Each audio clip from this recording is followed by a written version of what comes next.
Hello everyone.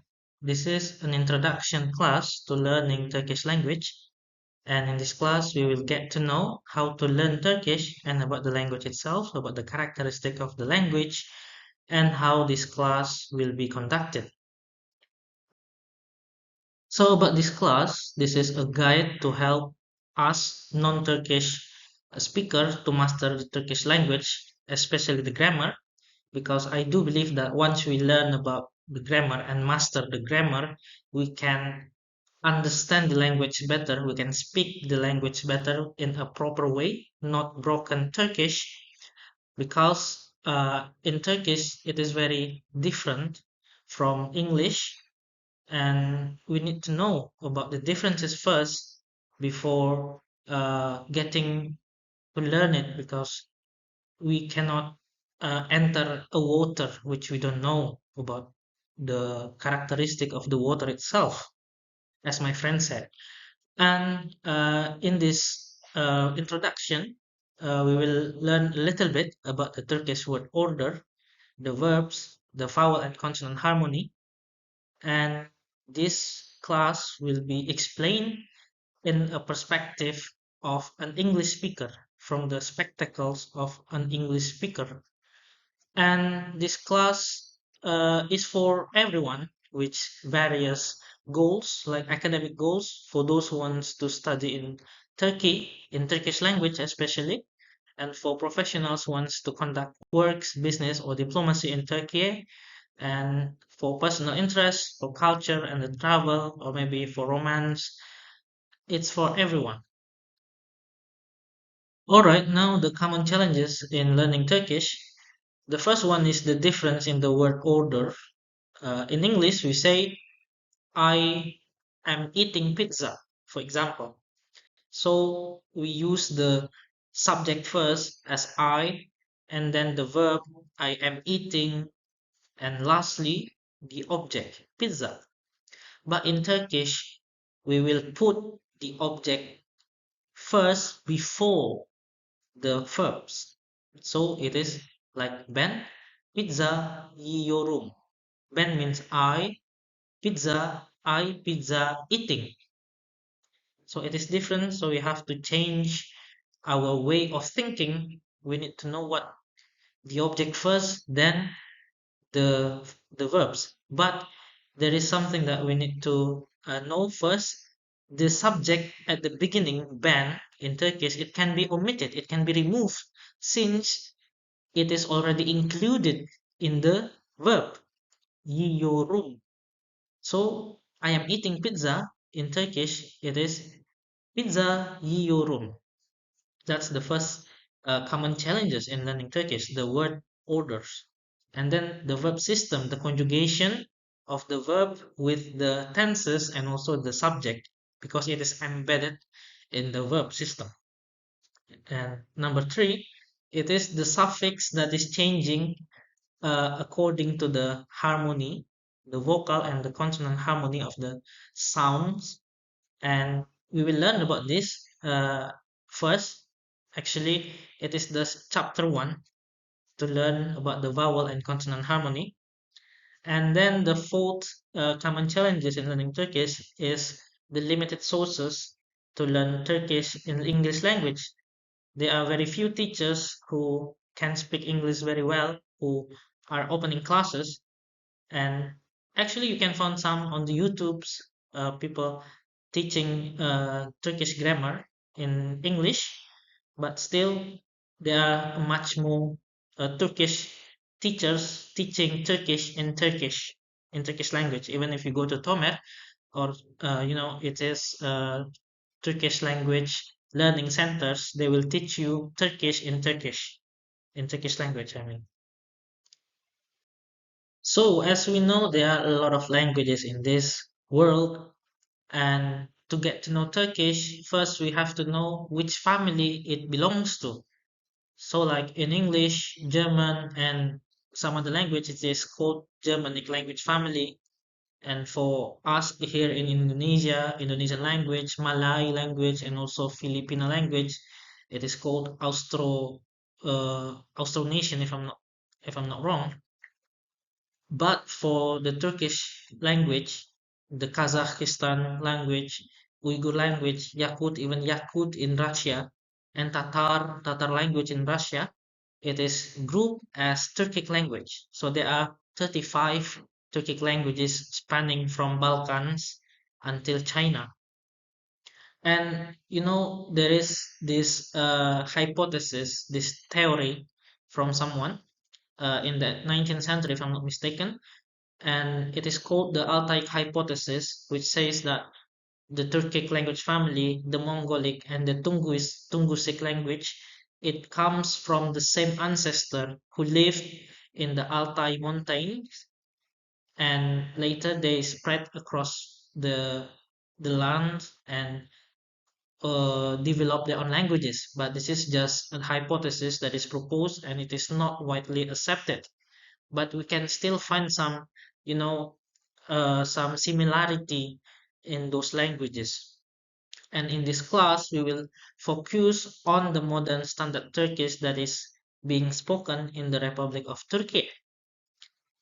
And the Turkish language is very neat. The Azerbaijani language and the Turkmen language, they are very intelligible.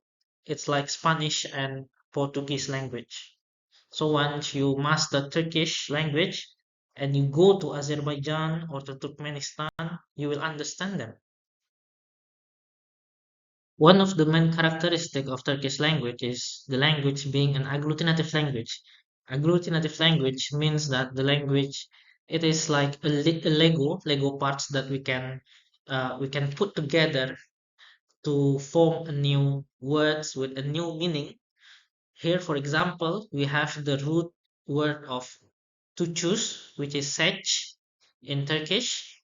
So seç is it is choose, but when we write the verb, we normally say seçmek. Make here, it means like to infinitive, so we write it in English to choose. So you can think it like that. This make means to choose, seçmek.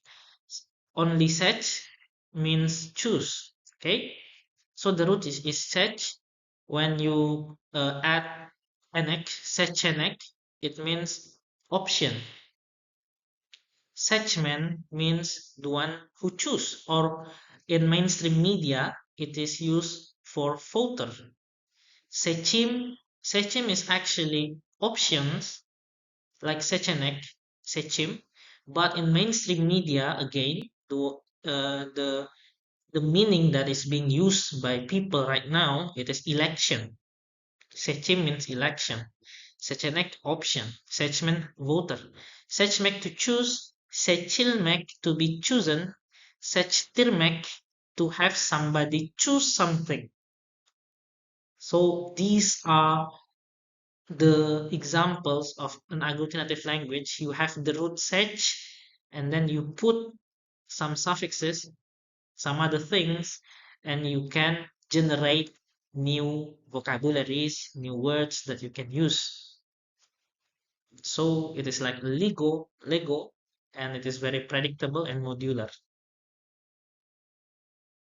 And this is a little bit depressing, my friend, because the suffixes in Turkish, it can get very long, but you don't have to worry because in everyday life, we will not use these very long chains of suffixes. But for example, I want to show you that we can generate this word in Turkish. Let me read it.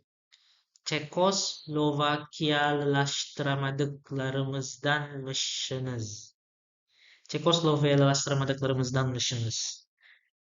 It is just one word count. If you write it in Microsoft Word, you will see that it is only one word. There's no space there. And in English, it means you are reportedly one of those we couldn't make Czechoslovakians. So only one word in Turkish. When you translate it into English, you get 10 words in English, but you don't have to worry. In everyday situation, we will only use 2 up to 3 suffixes in our conversations. So don't get depressed. Okay, Another characteristic of the language of Turkish, it is a language of harmony. Harmony means we need to find the correct or the appropriate sounds to the existing sounds. And for the vowel harmony, we will focus on the vowel. And there are 8 vowels in Turkish. There are the back vowel. We will separate that into 2 groups, the back vowel and the front vowel.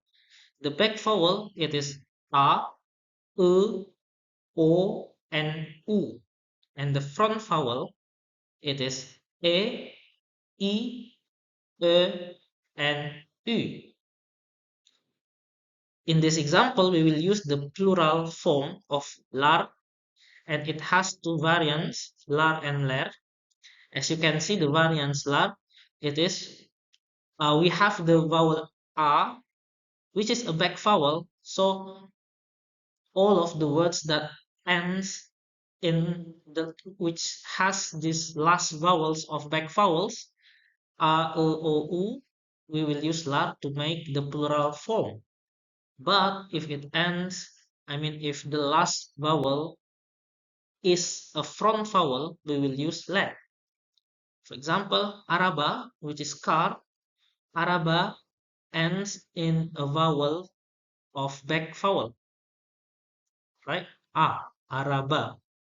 The last vowel is back vowel. So when we want to make it plural, we will put lar.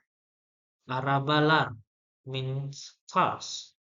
But for shehir, which means city, the last vowel is e, which is a front vowel. So it is not shehirlar, it is not shehirlan, but it is shehirler, cities. It is more harmony to say shehirler than shehirlar. So what will you learn from this course? Actually, I wrote a book, the Turkish grammar book for Indonesian, and it is the main source of this whole lessons. And in this book or in this course, we will learn about the sentence structure, the word order, the arrangements, the word formation, how to derive nouns, adjectives, adverbs, instruments, and etc. And then the verb conjugation based on the tenses and also the subjects. This is very challenging, the verb conjugation, and this is the more challenging one, the suffix system, the change, the a lot of grammars that we will learn in verb conjugations and suffix systems. So bear with me.